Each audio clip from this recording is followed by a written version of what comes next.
Police patrolling పై ఆరోపణలు చేస్తున్నారు నగరవాసులు. Greater పరిధిలోని కమిషనరేట్స్ లో కొంతమంది పోలీసుల తీరుపై విమర్శలు వస్తున్నాయి. రాత్రి గస్తీ నిర్వహించాల్సిన సమయంలో నిర్లక్ష్యం వహిస్తున్నారని స్థానికులు అంటున్నారు.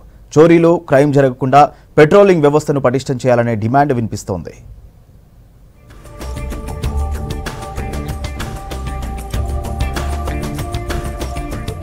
గ్రేటర్ పరిధిలోని 3 కమిషనరేట్లలో పెట్రోలింగ్ సరిగా లేక నగరవాసులు ఇబ్బందులు ఎదుర్కొంటున్నారు. ప్రతి పోలీస్ స్టేషన్ పరిధిలో పోలీసులు రోజు పెట్రోలింగ్ జరపాల్సి ఉంటుంది. ఒక్కో పెట్రోలింగ్ వెహికల్లో హెడ్ కానిస్టేబుల్ తో పాటు 2 కానిస్టేబుల్స్ డ్యూటీలో ఉంటారు. రాత్రి 11 గంటల నుంచి ఉదయం 5 గంటల వరకు కేటాయించిన పరిధిలో పెట్రోలింగ్ నిర్వహించాలి. డయల్ 100 కాల్స్ తో పాటు స్టేషన్ కు వచ్చే అత్యవసర కాల్స్ కు స్పందిస్తూ 8 నుంచి 10 నిమిషాల వ్యవధిలో స్పాట్ కు చేరుకోవాల్సి ఉంటుంది. పిఎస్ పరిధిలోని క్రైమ్ హాట్స్పాట్స్, చోరీలకు ఎక్కువ అవకాశం ఉన్న ప్రాంతాల్లో సైరన్ వేసుకుని గస్తీ నిర్వహించాలి.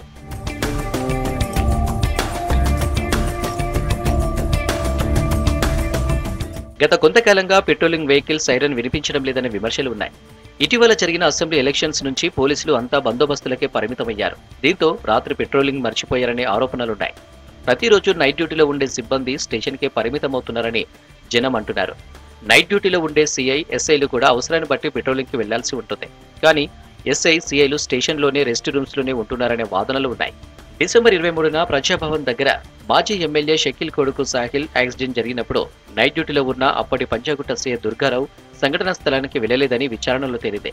పిఎస్లో ఉండి అంతా నడిపించాడని తేల్చారు పోలీసు ఉన్నతాధికారులు.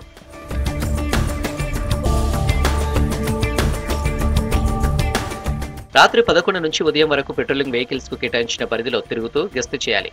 కానీ ఇప్పుడు పెట్రోలింగ్ వెహికల్స్ మాత్రం నైట్ ఏదైనా కంప్లైంట్ వస్తేనే వెళ్తున్నట్టు తెలుస్తుంది.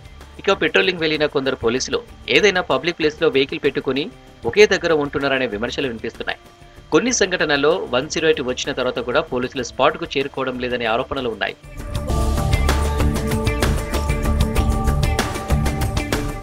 సిటీ అవుట్స్కర్ట్స్ లోనూ పోలీస్ పెట్రోలింగ్ తగ్గిపోయింది. దీంతో బైక్ దొంగతనాలు పెరిగాయంటున్నారు స్థానికులు. ఇంటి బయట పార్క్ చేసిన బైక్స్ ను ఎత్తుకెళ్తున్నారని చెబుతున్నారు. పెట్రోలింగ్ లేకపోవడంతో దొంగలు 2-3 రోజులు రెక్కి చేసి మరీ చోరీకి పాల్పడుతున్నారంటున్నారు. అర్ధరాత్రి 2 నుంచి 3 గంటల ప్రాంతంలోనే ఎక్కువగా చోరీలు జరుగుతున్నాయని చెబుతున్నారు కాలనీలోని ప్రజలు. ఇలాంటివే రాచకొండ కమిషనరేట్ పరిధి బాలాపూర్లో 2 ఘటనలు జరిగాయి. ఎయిర్పోర్ట్ రోడ్ సమీపంలోని కాలనీలో వలస ఘటనలు చోటు చేసుకుంటున్నాయి. ఇలా గ్రేటర్లోని 3 కమిషనరేట్లలో పెట్రోలింగ్ నిర్లక్ష్యంపై పోలీసు ఉన్నతాధికారులకు ఫిర్యాదులు కూడా వస్తున్నాయి. నైట్ టైంలో పోలీస్ పెట్రోలింగ్ వెహికల్స్ తిరిగితే దొంగతనాలు చేసేవారిలో భయం పెరిగి క్రైమ్ తగ్గే అవకాశం ఉంటుంది. పెట్రోలింగ్ వాహనాలను పెంచి గస్తీ చేపట్టాలని నగరవాసులు డిమాండ్ చేస్తున్నారు.